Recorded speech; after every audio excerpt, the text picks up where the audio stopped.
My name is Denise Handlarski. I am a Canadian Jew. I am excited to be in Poland and here at the Poland Museum. Okay, so I will just ask a few leading questions. Yes, And yes, first of these is, how did your journey begin as a rabbi, doula, professor, Oh, I see. seeking your roots? What was the beginning of the story? Okay, so yes, I'm a rabbi in a small movement of Judaism called the Secular Humanistic Jewish Movement, because Judaism is complex in that it's a religion, but also a culture and also an ethnicity. So there are many Jews who feel strongly Jewish in their identity, but they're not religious. They don't necessarily want to pray in synagogue, but they're interested in Jewish culture, Jewish holidays, but from a human-centered or earth-centered perspective, and learning about the history of Judaism, participating in Jewish film and art, these sorts of things. So I'm a rabbi for those kinds of Jews, and I became a rabbi in 2013. Before that, I was studying to be a professor of literature. So always through my education, I wasn't really focused on Jewish studies. I was focused more on literature. I was actually born in South Africa. My mother's side of the family was South African. My father's side is the Polish side. And so I was researching South African literature. But I decided to go to rabbinical school. I was interested in Judaism, and I had been a Jewish educator earlier. And it ended up that I became a professor of education and a rabbi at just about the same time. So I've always had these two parallel careers. So my main role is as what we call in Canada a teacher educator. So people becoming teachers, and I teach the ones becoming history teachers, and some other courses too. And then I do my rabbinical work as well. I became a doula. A doula supports people giving birth because when I was in labor with my first child, and it was a difficult labor, I thought, and I was a rabbi at that time, and I was struggling, and I wanted to know what are the blessings or the music that somebody, in labor would use Jewishly, and I realized I didn't know, because like in many religions, there are buried women's histories, and so I decided to research birth and pregnancy in Jewish tradition, and then I became a doula so that I could share those with people and support other people giving birth with that Jewish spiritual content. But mostly what I do is my professor work and my rabbinic work. In 2020, my brother was, Googling himself, like people do, looked up his name. We share the same last name, Handlarski, a Polish last name. And he saw a document posted online by a history professor who's in Canada, Jan Grabowski. But it was in Polish, and it was like a scan, so not easy at that time to translate. And so he didn't know what it said, but it's That was my next question, actually. Okay. About your Polish roots. Oh, great. So because you asked how I got to this project, so this is how in 2020 he emailed the professor and said, can you tell me what this document is? I think it has to do with our family, but I can't understand it. And Jan Grabowski wrote back and said, our grandfather, whose name was Yakov Handlarski, who was a Jew from Siedlce in Poland, gave a testimony in 1946 against a Polish police officer. And he accused the Polish police officer of shooting my grandfather Yakov's brother and sister, his siblings, while the Jews were being rounded up in Siedlce, in the ghetto. And we had never heard this story. I knew very little about my grandparents' experience in Poland. Many survivors didn't speak much about their experiences, and my father didn't share much even of what he knew. I didn't even really know that my grandfather's name was Yaakov, and it's quite an interesting coincidence because I named my son Jacob. So I feel like it must have been in my subconscious, you know. I must have known, but it wasn't in my conscious brain when I chose that name. And so I wanted to learn the story of my grandfather and what happened, and learn more about my grandmother, who I knew a little bit as a child. She was living in Israel, but she visited Canada twice when I was growing up, and so I knew her a little, but she didn't speak much English, and I didn't speak Polish or Hebrew, and so it was hard to really get to know each other, and then she died when I was quite young. So I started researching our family history, but also because I teach people becoming history teachers, it really made me think about pedagogy. When I took history courses at university, we were taught a historian should be distanced from their material, dispassionate, and not insert your own beliefs or bias. And I understand, because of course we have to be careful about bias in history, but I also think that when you're teaching students, you want them to have an emotional connection with the material.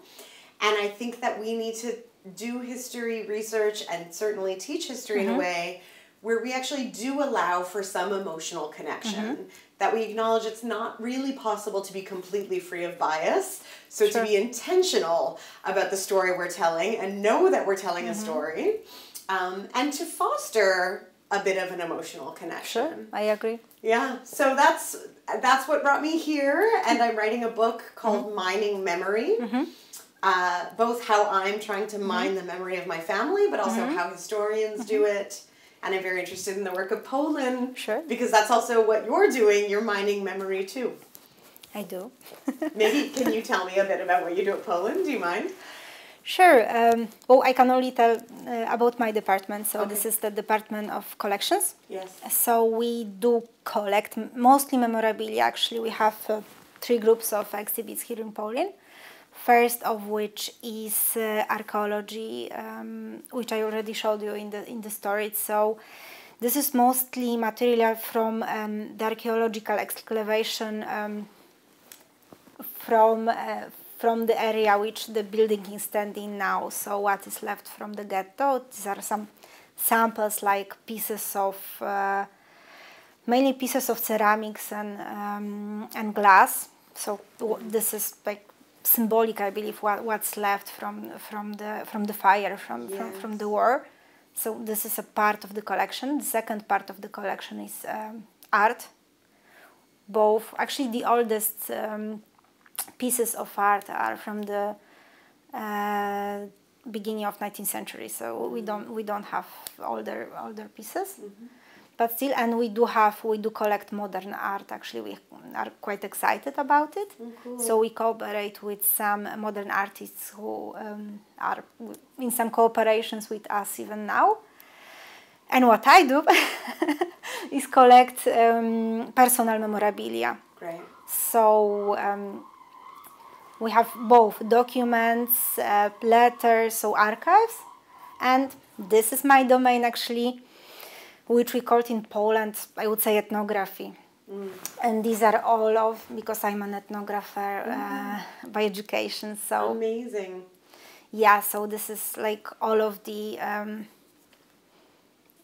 physical objects. Yes. So what I do is I collect physical objects, like even clothes. I showed you clothes in the storage, right? So yes. Spoons, plates, clothes, bed sheets, purses, wallets, I don't know, coins. Wow. Glasses, so all of the taping machines, so all of the stuff which remains after some person.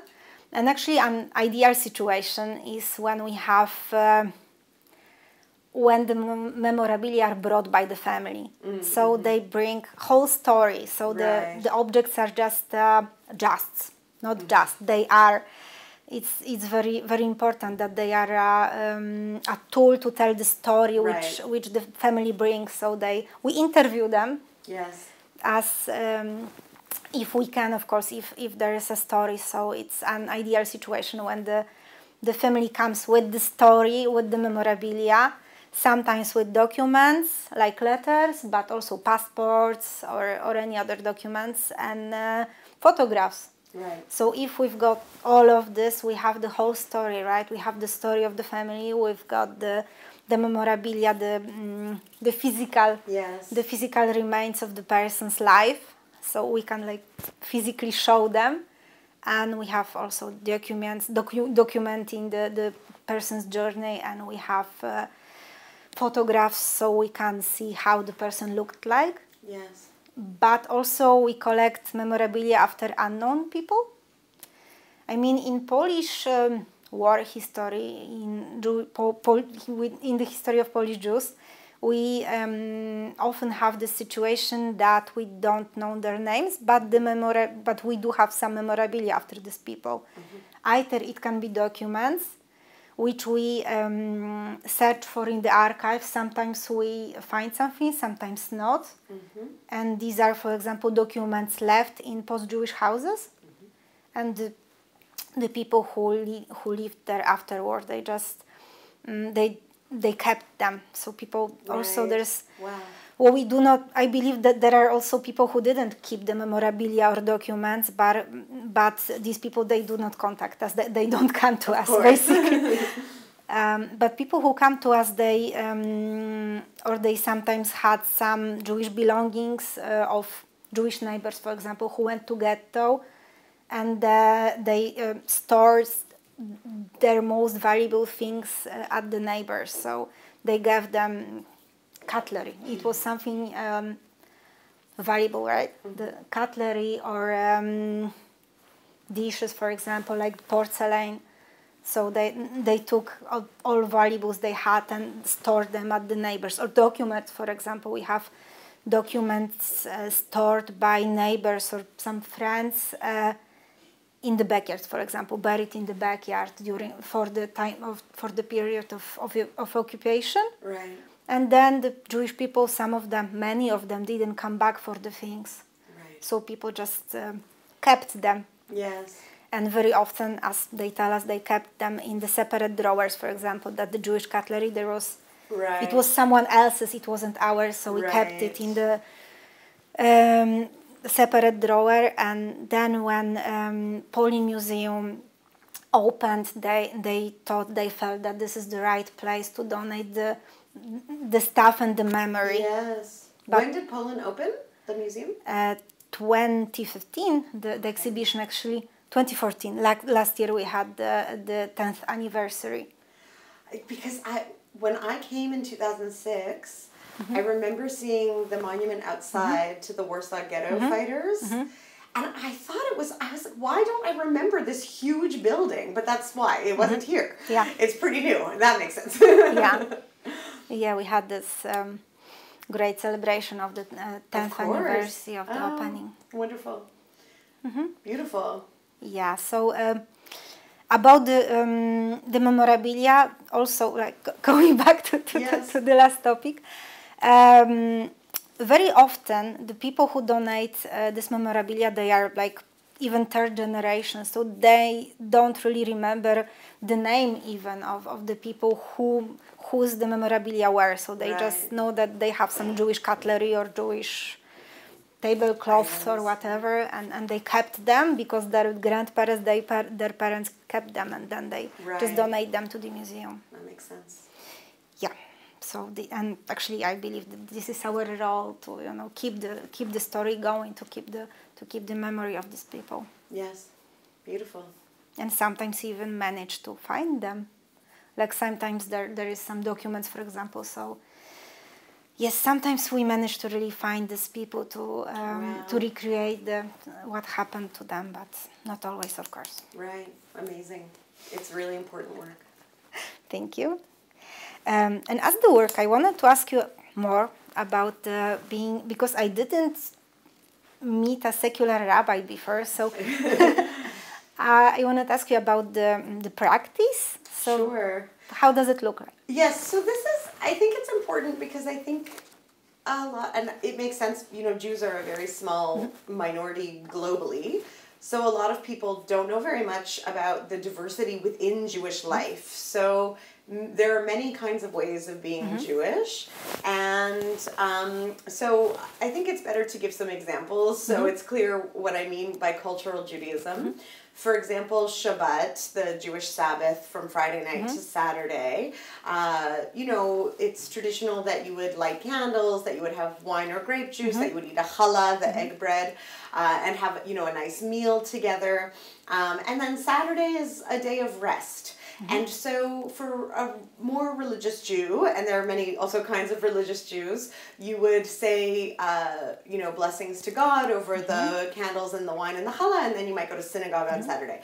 For my community, we still will often do candles and wine and challah, but we use a human-centered blessing. So the one I often use is Baruch ha'or ba'olam, Baruch ha'or ba'adam, Baruch ha'or ba'shabbat, which means blessed is the light of the world, blessed it is the light of humanity, blessed is the light of Shabbat. So it's not so much praying to God, but more just about being grateful and blessing what we have. And then on Saturday is a day of rest in all kinds of ways. So many people don't go to synagogue, but maybe listen to a Jewish podcast, go for a walk, try to take a break from our screens, you know, like unplug in whatever way makes sense to us, but it doesn't necessarily mean going to synagogue. And of course, different people are different and have different practices. But that's an example. So for me, I'll lead all of the traditional holiday services. We're filming this in April, so it's just after Passover. So also the community I lead is a fully online community. In Toronto, where I live, I was the rabbi of a Toronto congregation. But now my community is entirely online, so we have a global community. We have some people, no one from Poland, but we certainly have some Jews from Germany and Austria and the United Kingdom, as well as many from the United States and Canada, Australia, so all over. So we meet online by Zoom, and we would have a Passover Seder where we do the symbols of the Seder, matzah, you know, all of the things. But again, we talk about it in an earth-centered or human-centered way. Much of Judaism originally does come from earth-centered practices. And so in some ways we are, you know, changing the tradition to make it more modern, but in some ways we're recovering traditions that are actually older than the ways that a lot of Jews have come to practice now. And I often say in Judaism, there are many traditions, but the most important tradition is change. Judaism has always evolved. This is why a Jew from Poland practices differently and eats differently from a Jew from Portugal or Spain, right? And so I think, you know, I'm a Canadian Jew living now in 2025, and so I think it's important to do Judaism the way that's meaningful and relevant for us to keep it alive. Okay, it's really interesting. Going back to your roots, I'm very curious about what did you find in Siedlce? Okay. Did it somehow change your perspective? Well, it changed my perspective on my family in some ways. So this is what I knew before I came on this trip. I knew that my both of my father's parents were from Siedlce. My grandfather's name was Yaakov, and my grandmother's name was Rachela or Ruchel, Rachel, we would say in English, and that their families were from Siedlce for a long time is what I had believed, and it turns out in the archive, maybe not right from Siedlce, but in the region.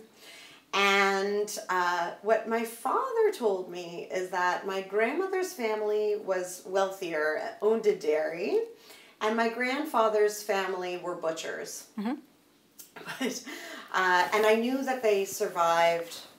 Of course, most of their families were killed during the Holocaust. So in Siedlce, there was one action, we say in English, I suppose, a bit earlier, where some of my family members were taken. Most were taken during the liquidation of the ghetto. I know one of my grandmother's brothers, they believe, jumped off the train, but then was shot. Unfortunately, some would have ended up in Treblinka. And my grandparents survived by hiding in the home of a farmer. And my father's cousin told me that they intentionally found the poorest farmer in the area so that they could bribe him to allow them to hide there. Sure. And somehow my grandfather had a gun, and he had been a butcher, so he would kill animals and bring them to the farmer, and that's how they were able to stay there during the war. And then I know they returned to Siedlce after, because my grandfather gave that testimony in 1946. So when we were in Siedlce just 2 days ago, we were actually able to find the homes listed in the documents. And the homes are still there, which is amazing because so much was destroyed. So that's what I knew. When we went to the archive in Siedlce, and this is why I think memory is so interesting, because you have your family's stories, but sometimes people have a reason for bending the truth a little bit. You could have confronted them with the archival materials, right? I'm sorry? You could confront them now with the archival materials. Yeah, so unfortunately my grandmother isn't alive for me to ask about what we found, because when we went to the archive, there were many files. I don't know how many, 25, maybe more, court documents against my grandmother's father and brothers, even one with her, where they had broken the law. There were many claims against them of stealing, of selling cows that were sick, but not telling the people that they were sick. And were the documents from like the period after the war? Or no, before? all before. Many were from, some went back as far as 1915, 1917, but most were from 1938 and 1939. So I don't know. So I had no idea of that. And I can imagine why my grandmother, who lost her family, didn't want to tell these stories. And this is why memory is a bit sensitive, because you're speaking about real people's families, but also I was really struck, in 1939, there's a case against them, like a civil case involving money. And they couldn't have imagined that, they would be living in a ghetto a couple of years later, and a year after that, deported to Treblinka. Like, they were living these normal lives. Some of them doing bad things like people do, they were just normal people. And it was emotional for me to see more about how they lived, because I really only had known how they had died. And for me, that's a very important thing to find out. And that's why I think your work is so important, to find out more about what people's lives were like before the war, and after the war, if they survived, and not just tell the story of their death, but also tell the story of their life. Yes. Is that true? And what about, how did your family migrated to Canada, right? It was quite a journey. So my mother's family were in South Africa for a long time, originally from Lithuania, also Jewish. But my father's family were, of course, Polish survivors. Before the war, my grandmother had a brother who had moved to Romania. So they're the only other survivors from the family because they weren't here. So after my grandparents survived, they lived in Siedlce for a time, and then they went to Romania, and then Italy, and then they decided to travel to Uruguay in South America, because I think they had heard that you could travel to Uruguay as a tourist but then stay, and they didn't mind. Like, eventually they would make you sort of like a resident. So that's what they did. So my father was born in Uruguay and then lived for a time in Brazil and then eventually in Israel. Because you can imagine, very hard to make a living. You're like not very educated. There were teenagers during the Holocaust, so they didn't finish school. They speak Polish and Yiddish, and they show up in Uruguay and then Brazil, right? So they ended up in Israel. Can I ask which year they migrated to Uruguay? I don't want to tell you my father was born in 1948. Possibly they moved there in 1947, but I'm not. I would have to confirm the No, exact that's okay. I just timing. wanted Yeah, to know. but for sure, my father was born in 1948 in Uruguay.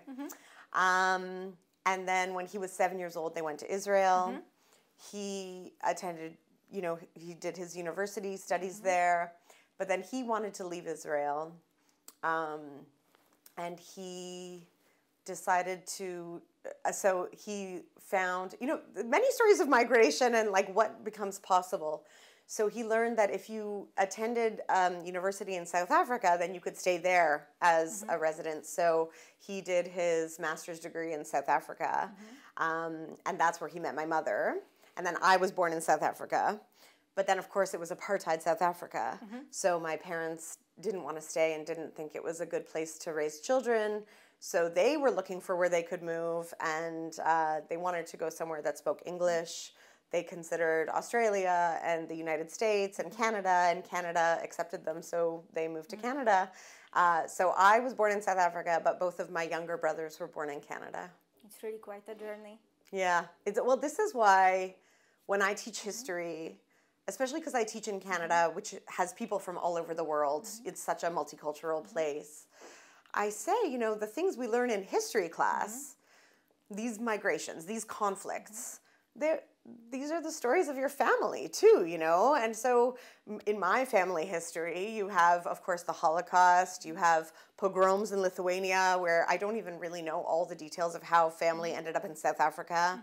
And then apartheid affects us. And so all of these historical events are also the story of my own family history. Sure. And what's like the Jewish community in Canada, and maybe there's some Polish Jewish community? So I'm sure there are many Jews of Polish descent, but as far as I'm aware, there isn't like a Polish Jewish community, although there are some, I'm trying to think if there's one with a Polish name. There are some synagogues named after the places where their founders were from. So, for example, there's a Kiever synagogue created originally by Jews from Kiev. But now, I don't know that it would be more mixed, the people who would attend it. So the Jewish community in Canada, I do think is quite diverse. We certainly have many denominations of Judaism. So you could attend a Hasidic Orthodox synagogue or a modern Orthodox synagogue or a Reform synagogue or conservative. There's my kind of Jews. And of course, there are many Jews that don't really belong to a synagogue but are still active in Jewish life. We have some amazing Jewish community centers that do all kinds of cultural programming, art, language classes, we have a Jewish film festival in Toronto. So we have quite a vibrant Jewish life. But from my perspective, and of course people would say different things if you ask them, the Jewish community in Toronto tends to be quite conservative in terms of religious practice and even a bit politically, like even compared with the United States. We, for example, haven't had as long a tradition of female rabbis as in the United States. So that's one example where some people say that the Canadian Jewish community is a decade or so behind the United States in terms of our progressive values. But then you have many Jews like me who are very progressive in our values and still part of the Jewish community. Maybe we just don't see ourselves reflected in the mainstream as much. But I think this is how people are, not just Jews, so much diversity, but we tend to think in categories like a Polish person or a Jewish person, but of course there's so much diversity within any category. Especially in a country like Canada, right? Especially in a country like Canada, and especially because people have these histories of migration from all over, so of course we pick up cultural elements along the way. So going further in the topic of history, like family history and migration, I wanted to ask you about the Polish or Eastern European traditions in your family. Did your parents bring some of them to your family? Not really. So this is, both of my parents grew up attending just what they would call synagogue, which was what I would call an Orthodox synagogue, but they didn't have all of the choices that we have in Canada now. So they would do a traditional prayer service, but neither of them was raised particularly religiously. I don't think they kept kosher at home. I don't think they observed Shabbat, without electricity or without, I mean, of course they were maybe not driving the way we do today, but, I think they lived fairly secular lives. And so that's largely how I was raised to believe, we were Jewish, we had Jewish identity, we would celebrate holidays, we would sometimes go to synagogue, but we weren't raised in an Orthodox way, even though the synagogue they were most comfortable with was an Orthodox synagogue. But as far as I can tell, nothing in our tradition was especially Polish. We eat the foods of Ashkenazi Jews, so Eastern European Jews, like... So yes, and like potato latkes and this sort of thing, but I wouldn't say we kept a lot of like Polish culture in our practice. And did you learn any Polish at home or Lithuanian? No Polish at home. I didn't even really learn Yiddish at home. When I was in high school, I was interested, so I took a Yiddish class. But, and it's sad. My parents are both very good with languages and each speak multiple languages. And it's sad to me that I don't really. I only speak English and French because we learned it in school. But my father has Polish and Yiddish and Hebrew and Spanish from his time in Uruguay. My mother speaks Afrikaans, and I don't speak those languages. And what's my main interest in general as an anthropologist, which takes care of things in the museum. Did you have any memorabilia from Poland or Lithuania at home? Nothing. And I don't know, I mean, I assume my grandparents didn't have much. They moved so many times. But I don't even know the history of the objects that they might have had with them when they left Poland. So as far as I'm aware, we don't have anything. I don't have any physical objects from them at all. What about photographs or documents? I have some photographs, which I just saw for the first time, I think a few weeks ago, because I've been working on this project. So I have some photographs of nothing from Poland though. I have some photographs of my grandparents and my father from Uruguay, and I have a photograph of them on the ship coming to Israel, which they came through Europe, so I don't know which leg of the journey, but it was around that time. But those are the oldest objects that I have seen. And did you feel any connection to Eastern Europe, like as growing up, for example? That's a good question. I don't think I did, but I think it's partly because, I knew I was born in South Africa, so I felt that connection. Yeah. And because I didn't really know my grandparents, I think it's hard to have felt that. So no, I'm not really, unfortunately. Okay. Joseph, do you have any questions for Denise? Yes, of course. Absolutely. I have a lot of questions, but I was wondering, for you as a historian, I understand,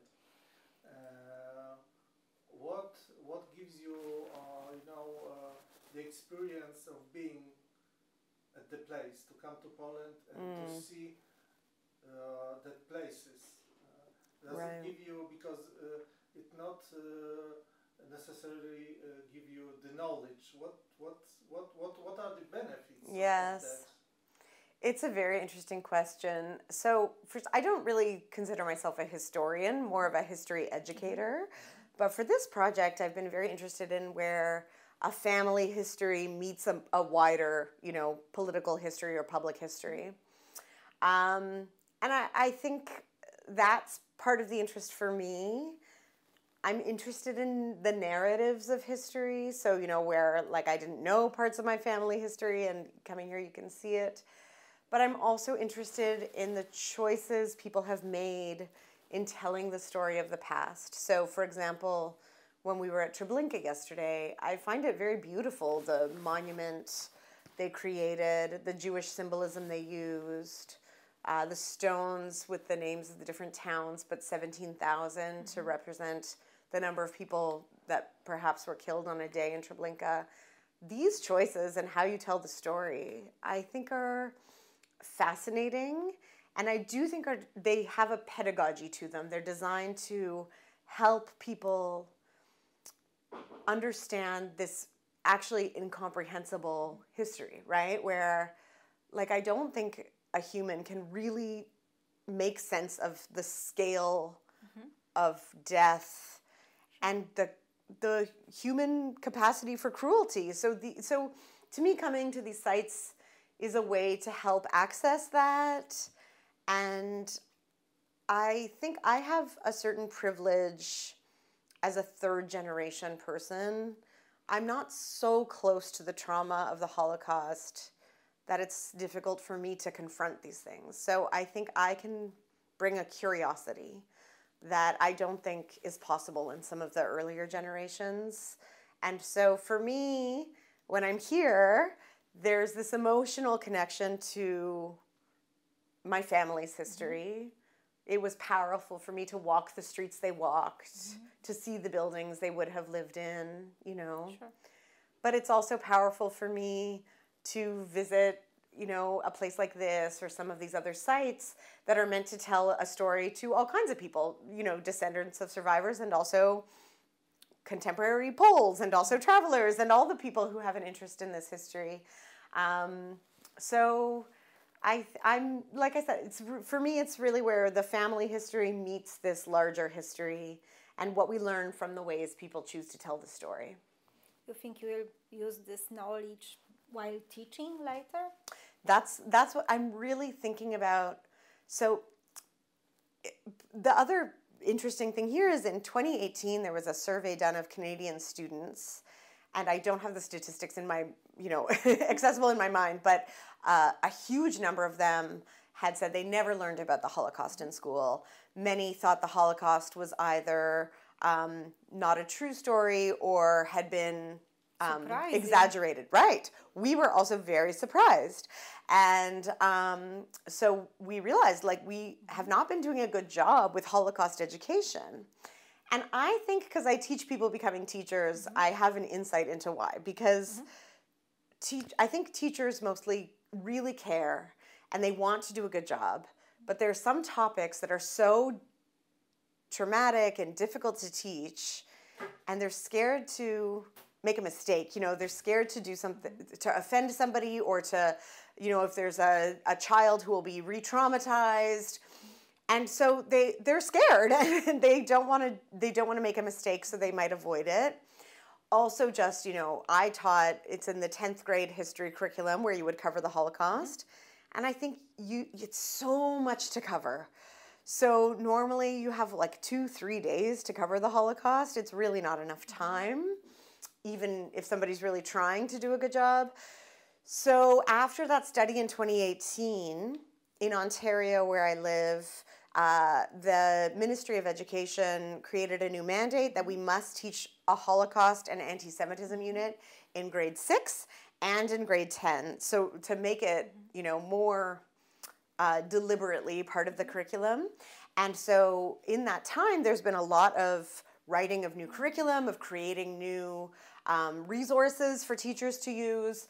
And so I want this to be one of those resources, and we'll create lesson plans to go along with our work, because I think that we're really interested in, especially, as you know, it's not so possible anymore to bring a survivor to speak to students. So we're finding new ways to tell the stories.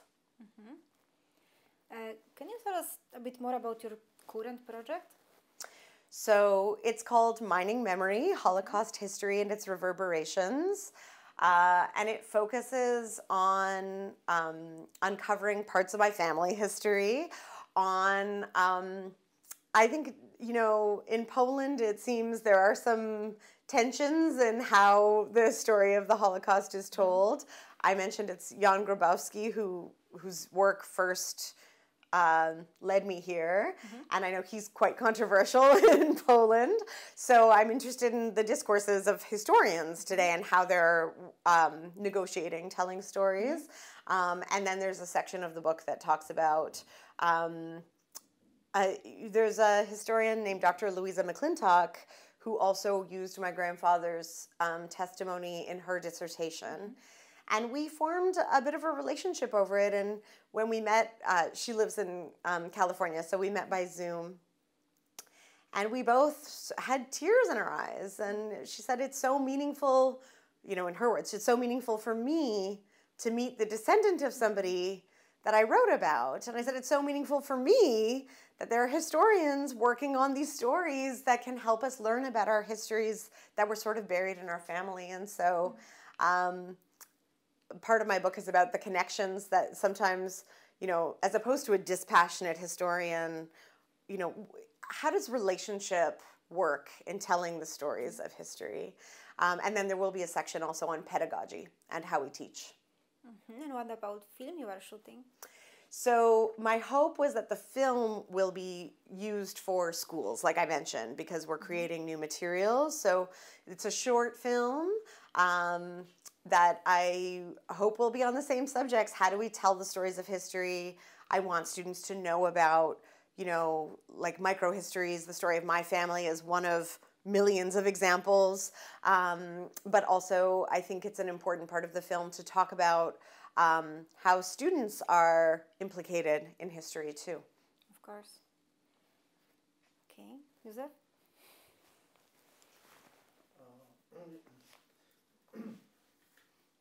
Yes.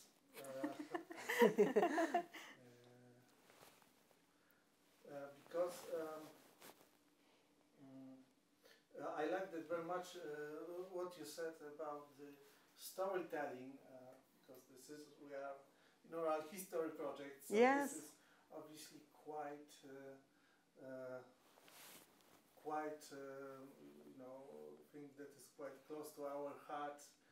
And so what kind of story does your parents said, and what is your what story you will tell? Mm-hmm. Well, I think I mentioned my father. I don't think my grandmother told my father very much.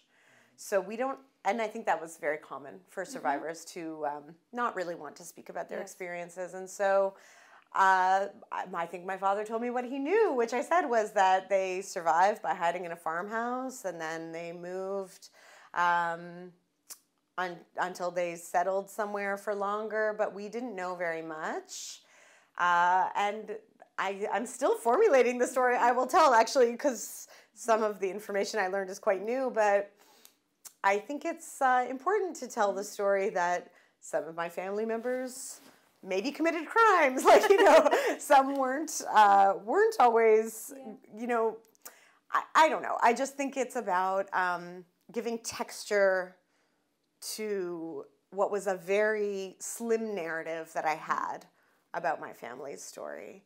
And for me, I mean, I am worried about Holocaust denial, and, you know, like when students in Canada say they think the story of the Holocaust is exaggerated, and right now we are seeing a very big spike in anti-Semitism. So it's very important for me that we tell these stories. I'm very concerned with the rise of, you know, the far right and nationalist movements in Europe, in North America, you know. And I'm worried about the direction things are going. So for me, history is a tool to help people understand these dynamics, because in Canada, we've lived in safety and stability for quite a long time. So people don't know what it's like to live under, you know, a more fascist kind of rule, or to not have the freedoms that I think we take for granted.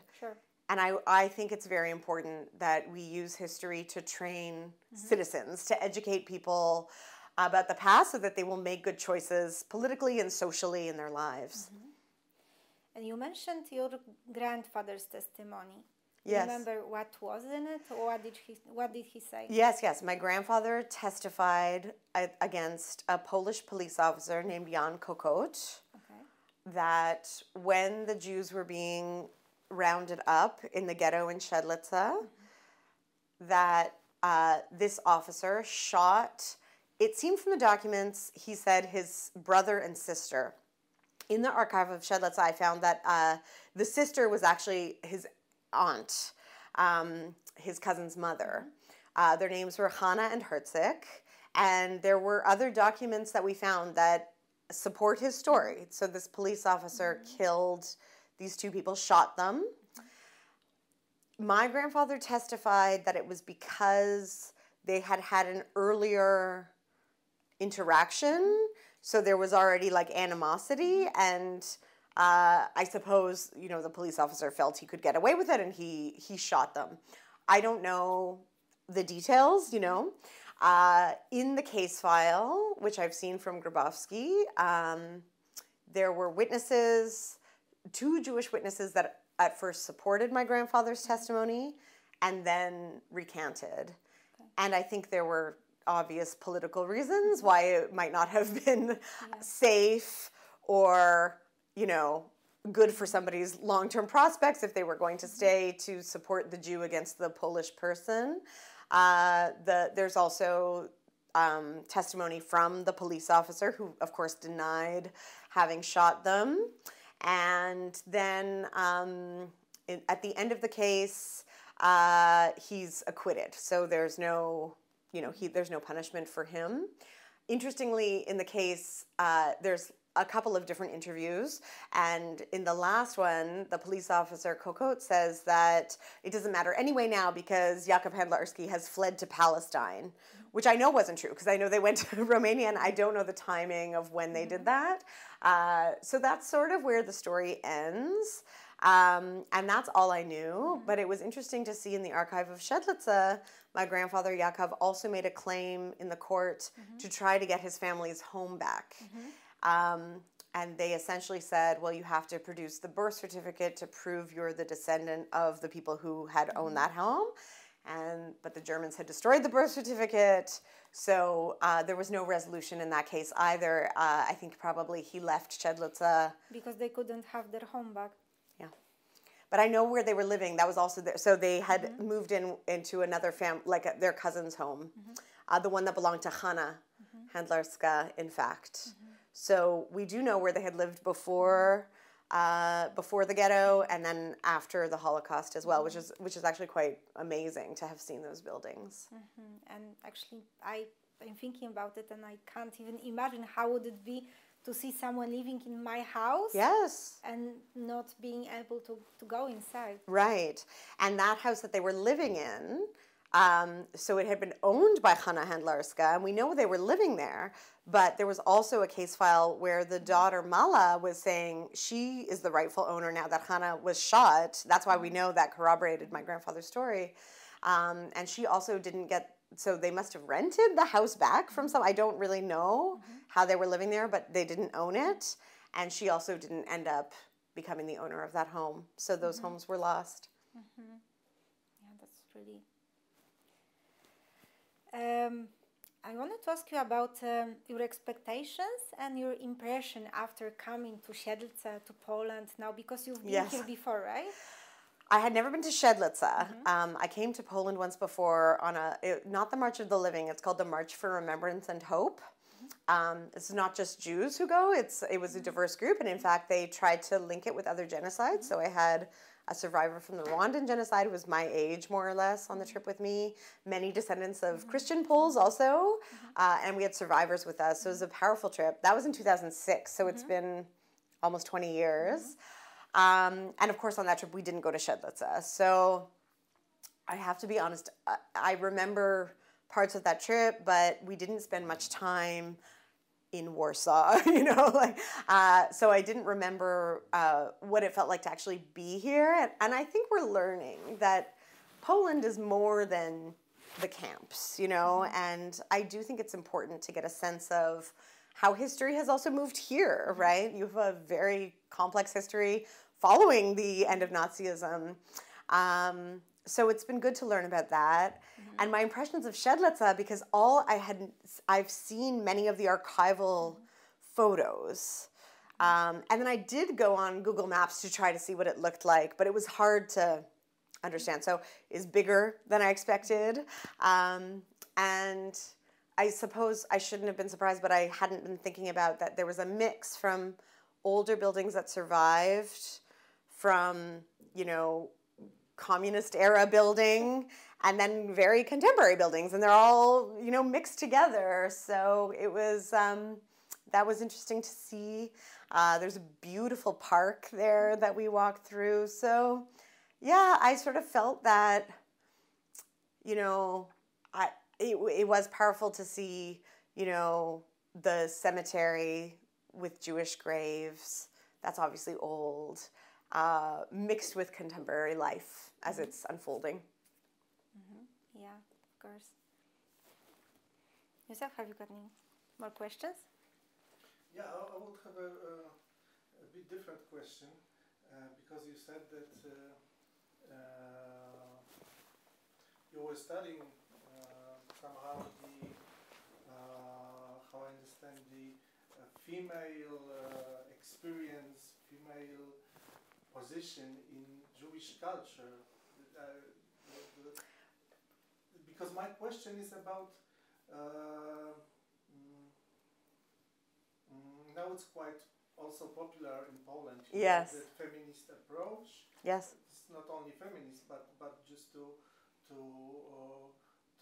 make more visible the female experience. Yes. And this is also what we are thinking in the reference of our history project. Yes. And can you tell more about the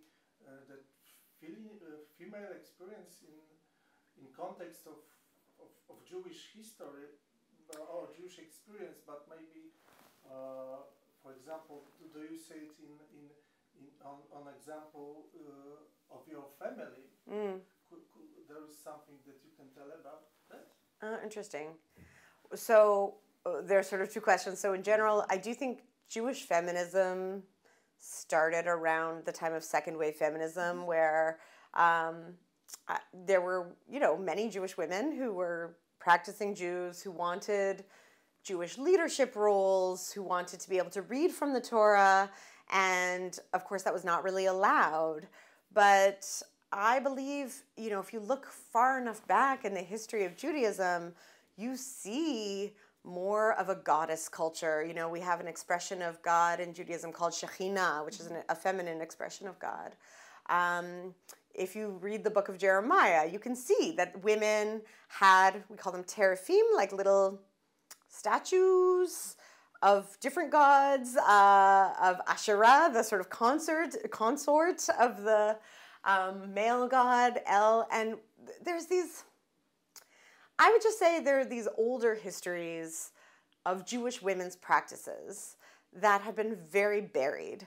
And Jewish feminists wanted to resurface them, and also, in terms of contemporary life, you know, adopt roles that were previously held by men. So this is how we get women rabbis and women who are able to, you know, have a bat mitzvah reading from the Torah instead of simply a party to acknowledge her coming of age. So I think that's been very important.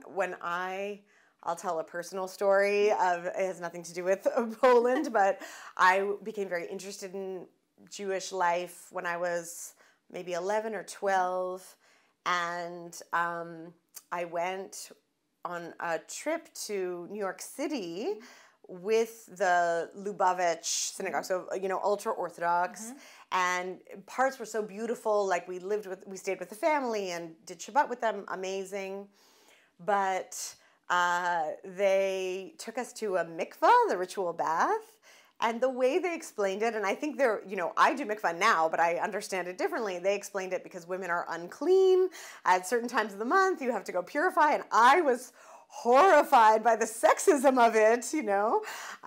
So it was important to me that I learn how to participate in Jewish life in a way that was consistent with my feminism. And there are many, of course, like me. In my family, because we didn't live a traditional Jewish life, really, it was less important, you know. So I don't think of that as part of my family's story as much. But certainly in my personal exploration of Judaism, Jewish feminism was very important. And I mean, like I said, I was becoming a literature professor. I also taught gender studies. So of course, my interest in Judaism and my interest in gender are the same. One of my professors in literature was Dr. Sarah Horowitz, and some of her work is on survivor narratives from women, because she was realizing in her teaching of Holocaust literature, everything she was teaching was from a male perspective. And she realized there aren't as many stories of women that are in the public domain. So she's been very instrumental in helping surface those stories. And now I think we've made some good progress in that way.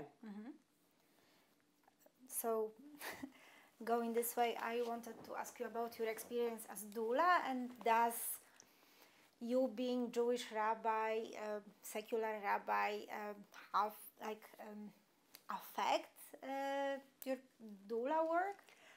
So I wanted to become a doula because I knew there must be Jewish birth traditions, but I didn't know them. So I learned that, you know, in religious Jewish life, for many centuries, it's been controlled by men, male rabbis. But in Eastern Europe, there were communities of women, Yiddish speaking, who couldn't read Hebrew. They were not taught to study, so they didn't read it. And they created blessings in Yiddish, but they tended to be more the things that pertain to women. So this is where you find blessings for labor, blessings for a safe baby, putting a hamsa, the hand symbol, on the, I don't know, whatever the baby slept in, like a crib, but probably they didn't have cribs like we have today, you know, but wherever the baby slept. And so learning about those traditions and teaching them, I took a class with a very wise Hasidic doula. Also to say, because there are Jewish laws, we call them the laws of Nida, where a man can't touch his wife if she's bleeding. So of course, in the process of labor, there comes a time when a man can no longer touch his wife. So for that reason, there have always been Jewish birth workers who are women. Today we call them doulas, but you know, supporters of the woman in labor. So they carry so much knowledge passed down, mostly orally.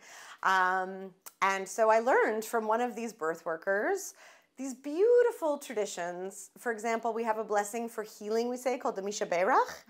And she told me that there's a tradition where a woman is in labor, and of course it might be difficult, uncomfortable, you know, and she will say the Misha Berach for someone else.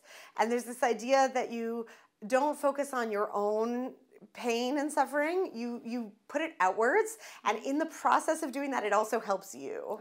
It's beautiful, you know. So I do that with people in labor now, as well as some of these blessings from the Yiddish, as well as some songs that aren't necessarily for birth, but I think are helpful in a birthing moment.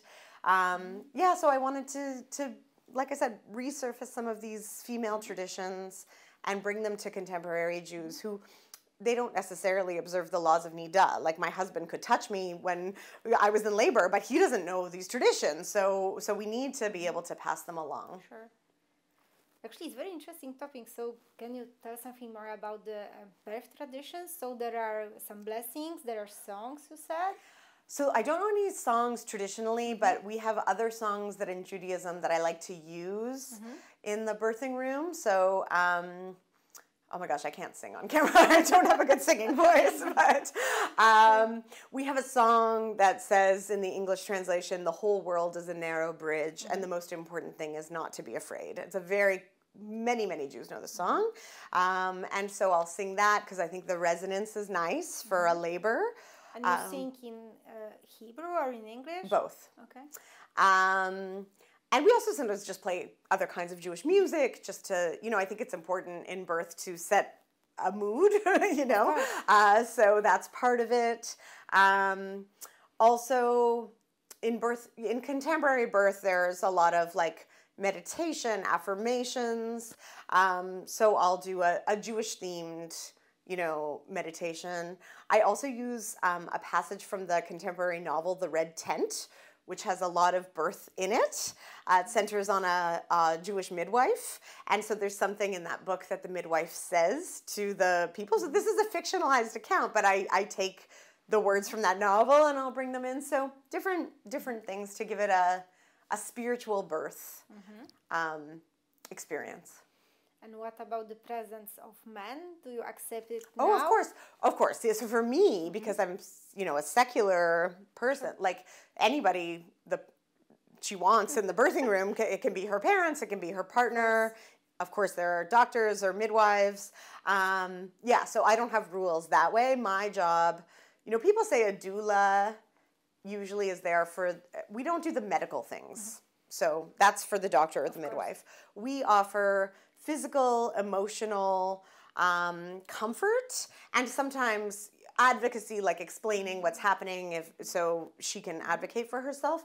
But also for me, there's that spiritual element. I want it to be I think birth is a spiritual experience. And you are present during the birth, but yes. also before and after? Or? So in pregnancy, there are also some traditions. Mikvah, the ritual bath, for example, both before and after. So I help people in pregnancy and also to prepare for the birth so they know what to expect. And we can talk about what traditions they might want or not want. And then I'm there for the birth. And then I usually only do one visit after the birth. So there are other doulas that do postpartum, but that's not really what I do. It's very interesting. Okay. What else? I might say we might have to wrap up soon just for the sake of we've got time. Like 10-15 minutes max. Okay. So, but I don't know if I have any. Well, you were talking so rapidly, and you. I'm sorry.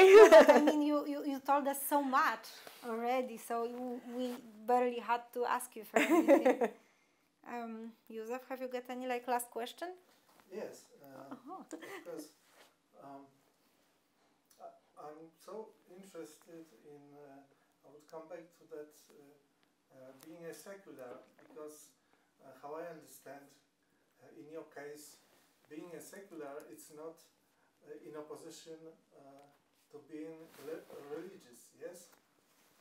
Can you explain more? What does it mean to be a secular in your case? So, I mean, the root word secular means this world. And that's how I think of it. That, we often say, we quote Rabbi Mordechai Kaplan, the founder of what we call Reconstructionist Judaism. Tradition gets a vote, but not a veto. So for me, where Judaism can add meaning to my life, can make me a better person, I think community is important. We have important rituals for the life cycle, birth and marriage and death. That's very important to me. And I don't pray as part of my practice. For me, it really is about this world. And again, I think that people often think that history has a very linear trajectory, went from religious to more secular, but that's not true. Like I see in the documents from Shedlitza, a very active Bundist movement. And the Bundists also believed in making Judaism relevant for where they were, in this case, Poland, in a fairly secular way. It was amazing to see an archival photo from Hashomer Hatzair, the labor Zionist, mostly very secular, from Shedlitza. And then my father told me my grandmother had been part of Hashomer Hatzair. And my children attend a Hashomer Hatzair camp now in Canada. So you have these through lines in history where I think people have often questioned the idea of God or practiced differently. So I think I'm in that tradition. But yeah, for me, it's not meaningful for me to go to a prayer service. But it is meaningful for me to connect to Judaism in many other ways. Because, that's really interesting also from a Polish perspective, because after the war in Poland, most Jews became secular. And in the sense that there were no, of course, because of political communist regime that were not supporting any kind of religion, but also because there were no places, synagogues, right. There were no rabbis, and also because for some people, because their parents rejected somehow religion. Yes. And because of that, very often when we talk here, there's that discussion. Can be, and some of the people that would have this kind of dilemma, and not only our interviewees, can the Jew be secular? Yes. Very often the Jew is being a Jew. It's mostly by some Jews, but also from people from outside. They would say that to be a Jew, it's the same as being in Judaism.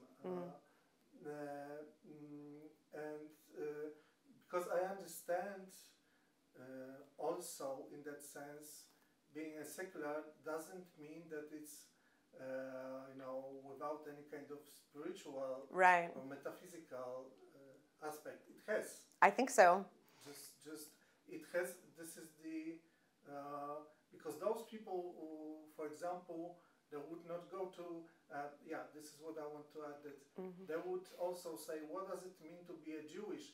What defines the Jew? It's also like the Jewish faith. That this is something specific. And those people, they would have sometimes some, they would have some rituals, one or two that would still do, but without any kind of connection to the God or to like the religious rituals, but more like on the family level, some ritual that brings the family together. Yes. Without the kind of but it's also, I think, when you think about Polish Catholics. Right. I think many religions. No, but they would also, for them, they would not go to the church. Yes. But they would do, like we had Easter. Yes. And, I don't know. Paint eggs. Yeah, but it's not connected to the God. But it still has some spiritual element. I think, yes. So I think many religions have this similar process happening. I think in the case of especially Jews from Eastern Europe, where many people, I can imagine, if you were killed for being Jewish, you don't want to raise your children as Jews, right? And so it makes sense that there was this like disconnect, and it also makes sense that now, like I said, we're in my generation where we're further away, people are curious about that past. I have many members who find out they have Jewish ancestry when they do their, ancestry.com search or something like this, because it was sort of hidden in their family. And now they're interested and they want to know and they want to practice, but they don't necessarily believe in God. There are also the Jewish secularists like the Bundists. In the early 20th century in places like New York and Toronto, they were very anti-religion. They would hold a ball on Yom Kippur, like in Madison Square Gardens in New York City, this huge ball where they would have a feast while other Jews are fasting for this somber holiday of Yom Kippur. It was like an anti-religious thing, but that's not how I see myself. I think that what do you mean by religious? There's always different levels and people choose different things to participate in. So I'm like that, and I don't see myself in opposition to religion. I do see it as spiritually fulfilling, and it's not centered on God in my case. So I think you can have all of these things together. But do you believe in God?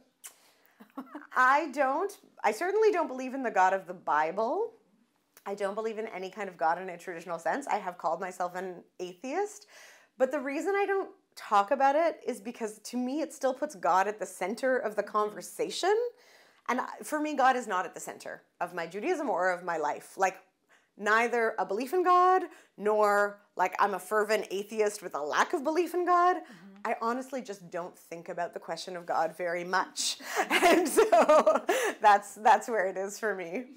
I think, I also think we mentioned Poland, but I think it's quite... in contemporary times is quite common. Right. The people that would not, be into religion in the sense of, believe in God. But it doesn't mean that they don't believe in any kind of spiritual dimension. Exactly. In their lives. Exactly. It's and for me, whatever people call God in any religion, honestly, I think is about fostering ethical behavior, about caring for our earth, about developing, I think human beings are, like, if you think of it, it's amazing that humans exist and that any one human exists. Like, another part of my teaching life is sex education. So what has to happen for the particular combination of cells to create any one human being is unbelievable. Sure. So every human is a miracle in a way, but to me it's not like a miracle from heaven necessarily, just like all of these processes that exist in nature are so phenomenal. And that is a spirituality to me that some people for sure call God. Say, well, God created those processes. And for me, it doesn't have to be that. For it to be equally miraculous, and for me to understand human life and life on this planet as so beautiful and worth protecting.